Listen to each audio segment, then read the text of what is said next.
সম্মানিত অতিথিবৃন্দ, বিচারক মণ্ডলী এবং আমার প্রিয় বন্ধুগণ, আজকের এই মঞ্চে দাঁড়িয়ে আমি অত্যন্ত গর্বিত এবং কিছুটা উদ্বিগ্ন। গর্বিত এই কারণে যে ত্রিপুরা নামক আমার এই প্রিয় ভূমি নিয়ে কথা বলার সুযোগ পেয়েছি, এবং উদ্বিগ্ন এই কারণে যে আমাদের সমাজের কিছু নেতিবাচক দিক নিয়ে আমাকে আলোকপাত করতে হবে।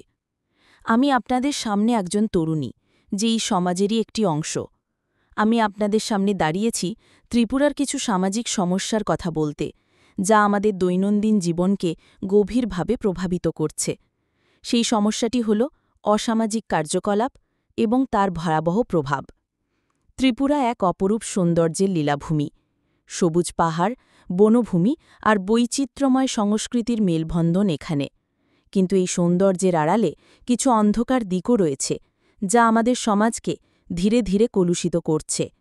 মাদকাসক্তি, চুরি, ছিনতাই, নারী নির্যাতন, এই সব অসামাজিক কার্যকলাপ আমাদের সমাজের শান্তি এবং শৃঙ্খলা নষ্ট করে দিচ্ছে। আজকে ত্রিপুরায় তরুণ সমাজের একটি বড় অংশ মাদকের নেশায় আসক্ত। এটি শুধু একটি ব্যক্তিকেই নয়, বরং তার পরিবার এবং পুরো সমাজকে ধ্বংস করে দিচ্ছে। একটি পরিবারে যখন একজন সন্তান মাদকাসক্ত হয়, তখন সেই পরিবারে আর কোনো শান্তি থাকে না।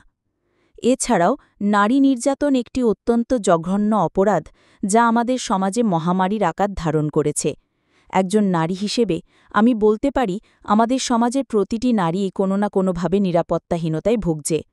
রাস্তায় চলাফেরা, স্কুল কলেজে যাওয়া, এমনকি নিজের বাড়িতেও আমরা সম্পূর্ণ নিরাপদ নই।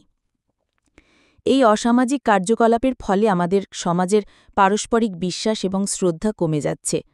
প্রতিবেশীর সঙ্গে সম্পর্ক, বন্ধুবান্ধবের সঙ্গে মেলামেশা, সবকিছুতেই একটা অদৃশ্য দেয়াল তৈরি হচ্ছে। আমরা আমাদের ঐতিহ্য এবং সংস্কৃতি থেকে দূরে সরে যাচ্ছি, যা আমাদের ত্রিপুরার গর্ব।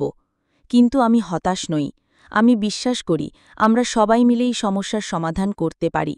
আমাদের যুব সমাজকে এগিয়ে আসতে হবে, আমাদের নিজেদের সচেতন হতে হবে এবং অন্যদেরও সচেতন করতে হবে। শিক্ষাই এই সমস্যার সমাধানের মূল চাবিকাঠি। আমাদের সন্তানদেরকে নৈতিক শিক্ষা দিতে হবে, যাতে তারা ভালো মন্দ বুঝতে পারে।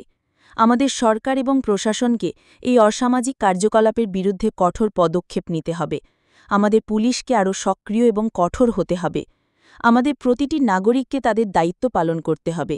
যদি আমরা একজন মাদকাসক্তকে দেখি, তাহলে তাকে ঘৃণা না করে সাহায্য করার চেষ্টা করি। যদি আমরা কোনো নারী নির্যাতনের ঘটনা দেখি, তাহলে নীরব দর্শক না হয়ে প্রতিবাদ করি। ত্রিপুরা আমাদের ঘর। এই ঘরের শান্তি এবং নিরাপত্তা বজায় রাখার দায়িত্ব আমাদের সবার।